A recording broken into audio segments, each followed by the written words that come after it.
Halo adik-adik remaja Katolik siswa kelas 8 yang terkasih. Semoga kalian semua dalam keadaan sehat dan bahagia.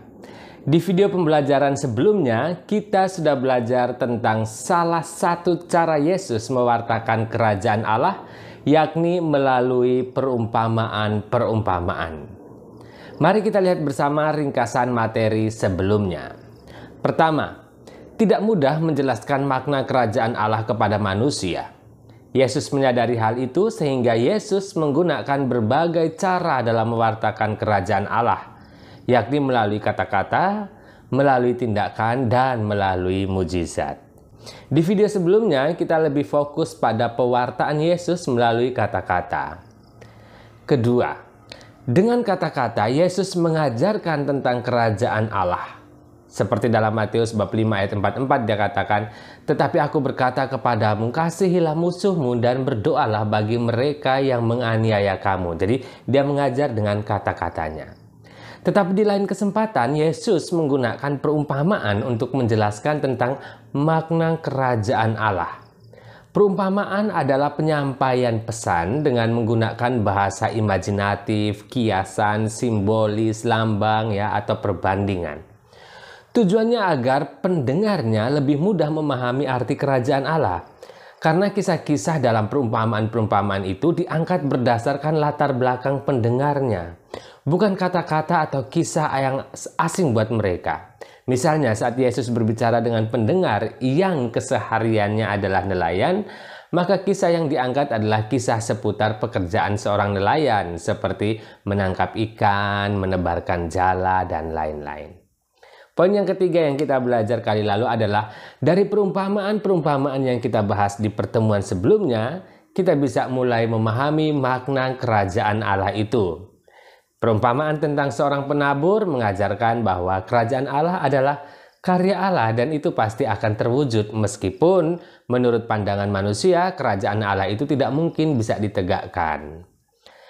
Dari perumpamaan benih yang tumbuh, kita paham bahwa kerajaan Allah itu tumbuh sendiri berkat rahmat Allah. Prosesnya pelan tapi pasti. Dari perumpamaan tentang lalang di antara gandum, kita paham bahwa kerajaan Allah itu memberi kesempatan kepada orang berdosa untuk bertobat. Karena Allah sendiri mencintai semua orang, baik itu berdosa maupun yang saleh. Dari perumpamaan tentang pukat, kita paham bahwa kerajaan Allah itu terbuka bagi semua orang, jadi sesama manusia tidak boleh saling menghakimi. Dari perumpamaan tentang harta terpendam dan mutiara yang berharga, kita paham bahwa kerajaan Allah itu adalah sesuatu yang sangat berharga bila dibandingkan dengan harta apapun yang ada di dunia ini.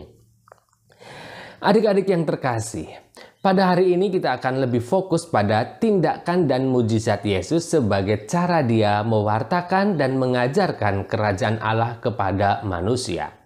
Judul subtema kita kali ini adalah Yesus mewartakan kerajaan Allah melalui tindakan dan mujizat.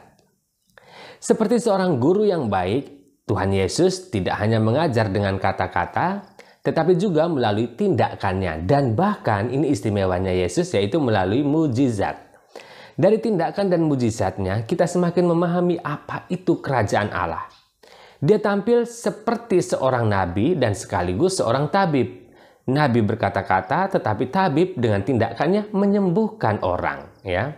Adik-adik yang terkasih, tindakan Yesus yang paling berkesan adalah dia terbuka pada siapapun.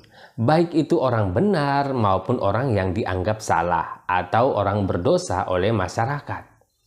Sikapnya ini menjelaskan kepada kita bahwa kerajaan Allah itu terbuka bagi siapa saja.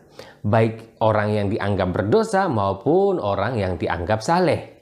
Sikap ini justru berlawanan dengan tatanan kehidupan agama Yahudi saat itu, yang melarang orang berdosa tidak boleh bergaul dengan orang yang saleh atau sebaliknya.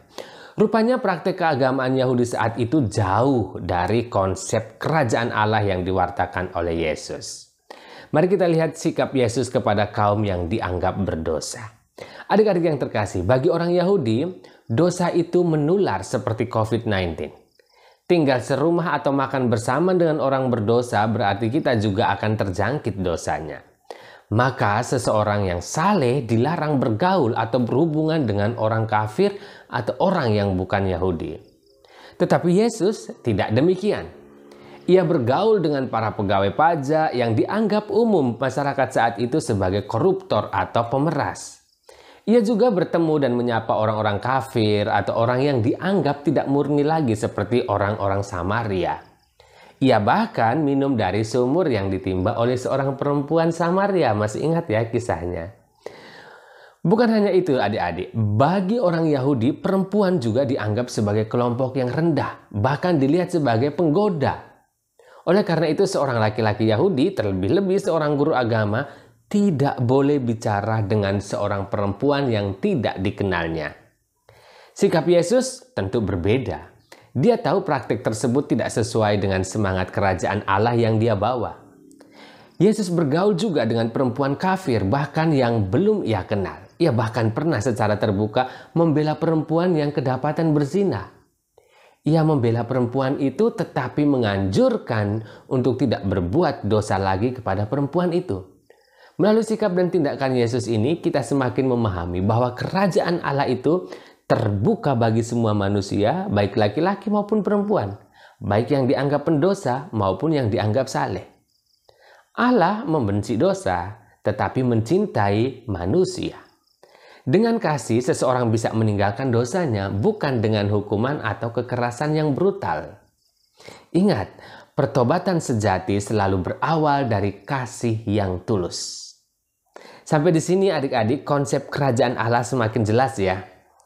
Kalau Allah bertindak sebagai raja, maka akan seperti itu kondisi dan situasinya. Adik-adik yang terkasih, kita berlanjut pada mujizat-mujizat yang dilakukan oleh Yesus sebagai cara dia mewartakan kerajaan Allah. Kali ini kita akan melihat 3 kisah mujizat yang dilakukan Yesus dan menggali makna kerajaan Allah di balik setiap kisah tersebut. Mari kita mulai dengan kisah mujizat Yesus membangkitkan anak seorang janda di Nain. Kita baca bersama. Kemudian Yesus pergi ke suatu kota yang bernama Nain. Murid-muridnya pergi bersama-sama dengan dia, dan juga orang banyak menyertainya berbondong-bondong. Setelah ia dekat pintu gerbang kota, ada orang mati diusung keluar. Anak laki-laki, anak tunggal ibunya yang sudah janda, dan banyak orang dari kota itu menyertai janda itu.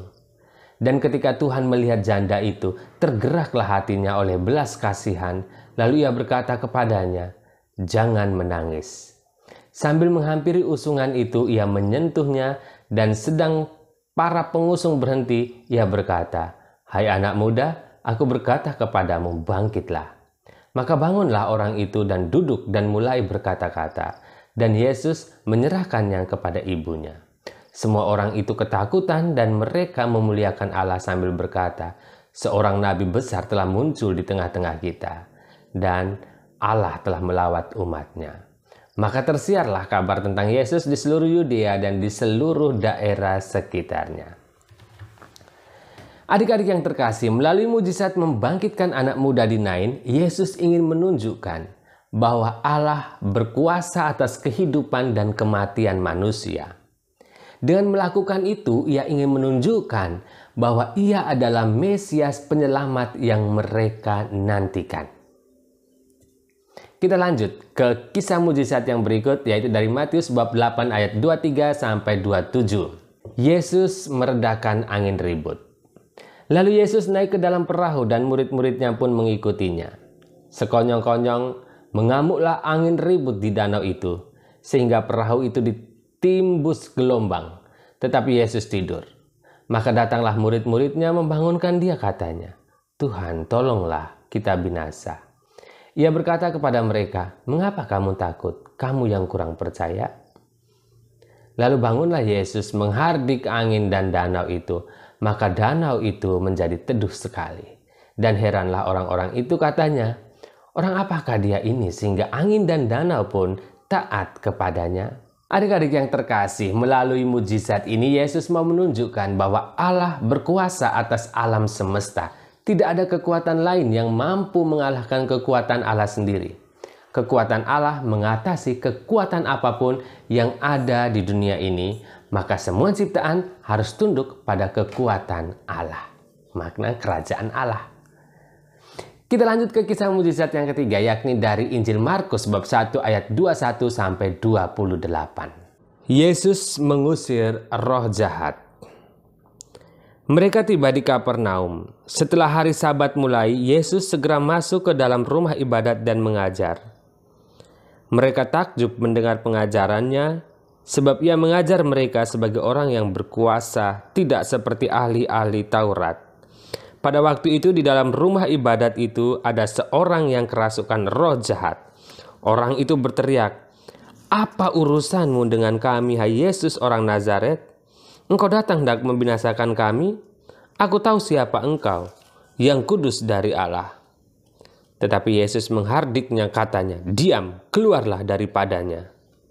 Roh jahat itu menggoncang-goncang orang itu, dan sambil menjerit dengan suara nyaring ia keluar daripadanya. Mereka semua takjub sehingga mereka memperbincangkannya, katanya, "Apa ini? Suatu ajaran baru. Ia berkata-kata dengan kuasa. Roh-roh jahat pun diperintahnya dan mereka taat kepadanya." Lalu tersebarlah dengan cepat kabar tentang dia ke segala penjuru di seluruh Galilea. Adik-adik yang terkasih, dengan mengusir roh jahat, Yesus ingin menunjukkan bahwa Allah lebih berkuasa dari roh-roh yang ada. Roh jahat itu selalu mengarahkan manusia pada perbuatan yang tidak dikehendaki Allah, yang membawa kehancuran dan kebinasaan. Sedangkan roh Allah membawa manusia pada kebenaran dan kebahagiaan hidup bersama Allah. Jadi adik-adik yang terkasih, melalui tindakan dan mujizat, Yesus tidak hanya mengajarkan tentang kerajaan Allah, tetapi menghadirkan kerajaan Allah saat itu juga. Dengan tindakan dan mujizat, orang merasa diperlakukan adil, dihargai, dicintai, diselamatkan oleh Allah sendiri.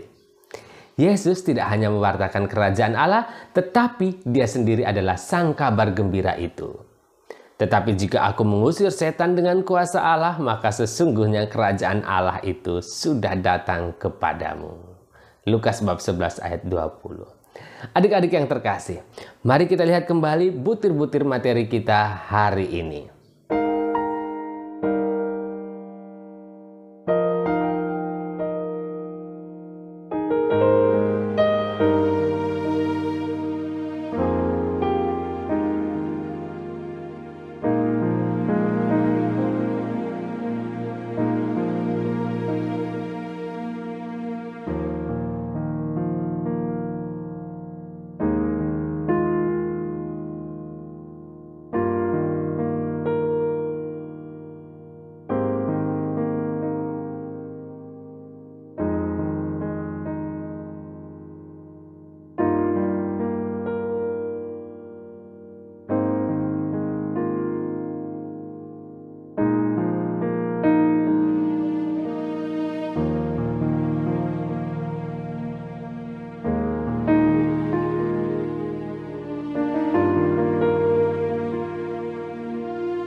Adik-adik yang terkasih, ambillah sikap duduk yang lebih rileks. Sekarang pejamkanlah matamu sejenak, dan mari kita merenung sejenak. Yesus hadir dan mewartakan kerajaan Allah melalui kata dan tindakan, melalui perumpamaan dan juga melalui mujizat. Kata-kata Yesus mengantar kita lebih dekat pada Allah, dan tindakan Yesus membuat kita merasa Allah sungguh-sungguh hadir di tengah-tengah kita. Tugas kita selanjutnya adalah membawa pesan kerajaan Allah itu kepada siapa saja yang kita jumpai.